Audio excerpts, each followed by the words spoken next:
On November 1st, 1969, the deadline nobody had announced expired, and the bombers took off.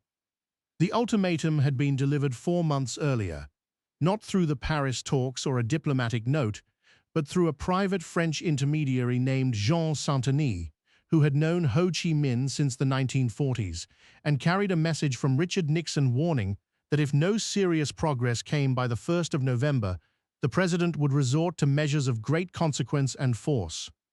Ho's reply arrived in late August. It conceded nothing.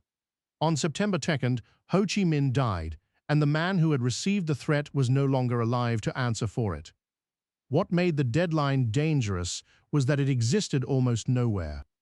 It was not in a treaty, not in a congressional resolution, not in a public statement. It lived in Nixon's mind, in Kissinger's staff work, and in a letter passed hand to hand in Paris.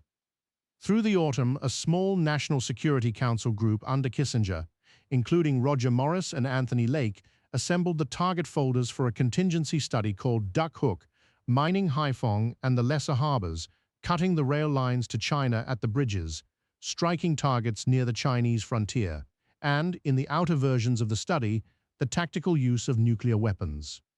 In this alternate timeline exploration, we examine what could have happened and why the real history unfolded differently. The signal was already flying.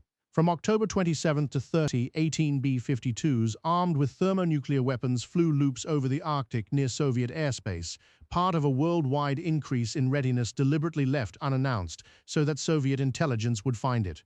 This was the madman theory made physical. But the thing about a bluff flown with live weapons is that someone eventually decides whether to call it. The campaign was designed to be brief. Kissinger's argument had always been that gradual pressure taught Hanoi to absorb pain, while a single savage, punishing blow, delivered fast and then stopped, would produce terms that Vietnamization could not. So the plan ran 4 days. Mines seeded Haiphong on the first morning, and the lesser harbors within hours. The rail bridges to China went next, severing the overland route by which most Chinese and Soviet materiel entered the north. And then came the target that made this different from rolling thunder, sections of the Red River dike system north of Hanoi. The dikes were not a military target in any conventional sense. They were the earthworks that kept a densely populated delta from flooding. Breaching them near the flood season risked mass civilian death by drowning and by the famine that follows drowned rice. No documented casualty figure exists for a campaign that never happened. What can be said is that the delta's flood exposure placed hundreds of thousands of people in the path of water, and that this was precisely why the option had been legally and politically explosive, rather than merely military. The Joint Chiefs under Earl Wheeler executed the plan without ever believing it. Their skepticism was concrete. 4 days of air power against a pre-industrial adversary does not produce political surrender. They had watched 3.5 years of rolling thunder fail to do it. Moscow had ignored the Arctic alert once. In October, the Soviets detected the bombers and did not visibly react. Dobrynin had met Nixon on the 20th, and the episode produced no Soviet pressure on Hanoi whatsoever. The alert had been a message shouted into a room where nobody chose to look up. Mined harbors were different. Soviet flagships sat in Haiphong, and a mine does not distinguish between a Vietnamese hull and a Soviet one. Brezhnev and Kosygin now faced the question the madman theory had been built to force. How much risk would they absorb rather than abandon a client? The answer was not capitulation, because capitulation was never on offer. Here is the structural fact the theory ignored. Moscow had very little leverage over Hanoi worth the price of using it. Pressuring Le Duan to concede would cost the Soviets their standing in the socialist world and gain them a client who would simply turn to Beijing. So the Politburo chose the option that protected its position without escalating directly: open, escorted resupply, rail through China if Beijing permitted, sea freight to Chinese ports if it did not. The Soviets would not clear the mines and would not challenge the American fleet. They would root around the blow and make sure everyone saw them doing it. Beijing's decision was harder than Moscow's, and it turned on a rivalry 7 months old and still bleeding. Soviet and Chinese troops had fought at Zhenbao, Demansky to the Russians, on the Ussuri River in March 1969, and again in Xinjiang in August. Kosygin and Zhou Enlai had met at Beijing Airport on September 11th. Border talks had opened in Beijing on October 20th.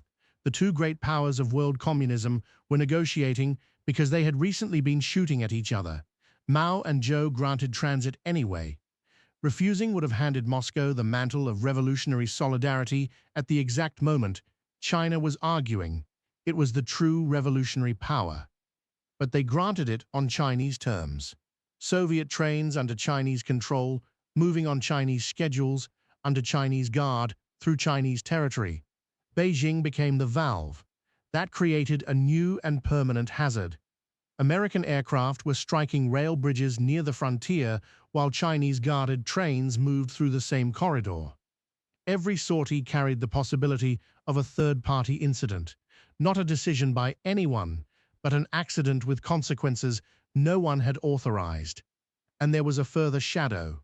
Soviet officials had already sounded out Washington about how America would react to a strike on Chinese nuclear facilities, and Nixon's administration had signaled it would not welcome the destruction of China. Everyone in this arrangement knew that. The Politburo did what it had done before. It evacuated, dispersed, and endured. This was not stoicism. It was accumulated experience. Hanoi had survived Rolling Thunder from 1965 to 1968 and had learned exactly how much of a modern state can be pushed underground and into the countryside. The dike strikes inflicted suffering on a scale the bombing of factories never had. But suffering was not the currency in which the war was being decided, and Le Duan understood that better than anyone in Washington. At Paris, where Xuan Tui led the delegation and Le Duc Tho remained the senior figure in the secret channel opposite Kissinger, the North Vietnamese position did not move.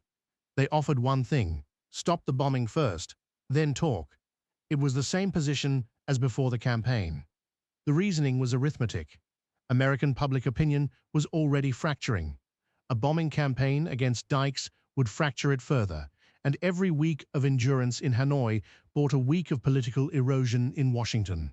Hanoi calculated that American domestic politics would do the work its army could not, which is where the campaign's consequences came home. On November 3, 1969, Nixon had been scheduled to address the nation.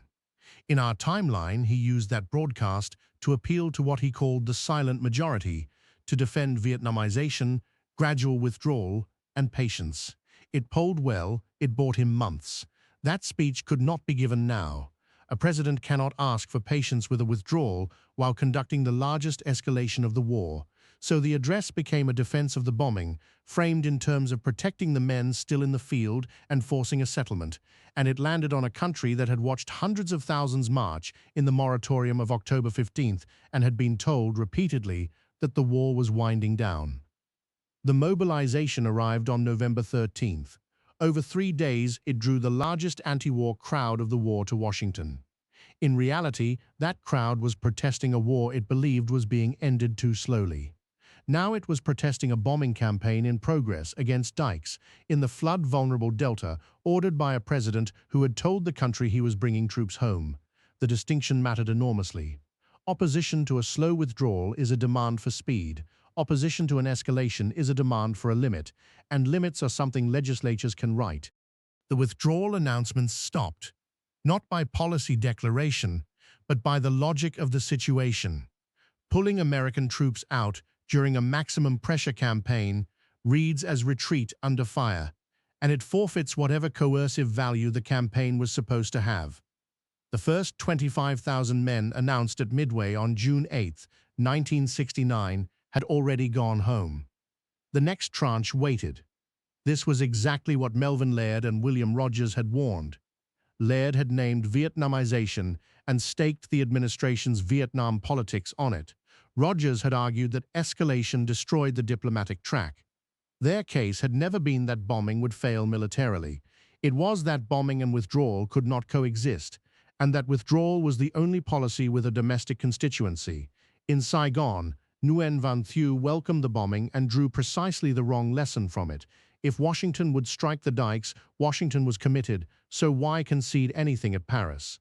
The South Vietnamese position hardened at the exact moment American flexibility was most needed, and the ARVN build-up slowed because American attention, airlift, and munitions had turned north. The policy meant to make South Vietnam self-sufficient was interrupted by the campaign meant to buy it time. The Senate had been circling the question all year. The National Commitments Resolution had passed on June 25, 1969. The Cooper Church and McGovern-Hatfield efforts were forming. J. William Fulbright's Foreign Relations Committee had spent years arguing that the executive had taken a war-making power the Constitution did not grant it. But resolutions are statements of opinion. They bind nothing. A major campaign launched with no congressional authorization and no prior notice converted the argument from theory into evidence. Fulbright now had a specific instance to point at. A deadline no one voted on, delivered through a private citizen, enforced by an escalation against civilian flood control. The funding restrictions and the war powers legislation that in reality took until 1973 arrive earlier here, and with wider margins, because the case had been made for them by the executive itself. And eventually, the hearings reached the Arctic. 18 bombers carrying thermonuclear weapons, flown toward Soviet airspace to be noticed, a signal sent by a president to a government that, as it turned out, had no ability to deliver what he was demanding. That is the deepest failure here, and it is not psychological. Nixon's temperament shaped the style of the gamble, but the gamble was doomed by structure. Moscow could not compel Hanoi and would not have paid the price of trying. The threat was aimed at a lever that did not exist. The bluff was real in the only sense that matters. The weapons were live, the crews were briefed, and the orbits were flown. What the alternate timeline reveals is not a near miss with catastrophe, but something quieter and more useful, that the theory failed on its own terms, and that a country which cannot see the reasoning behind a decision cannot check it until the decision has already been made.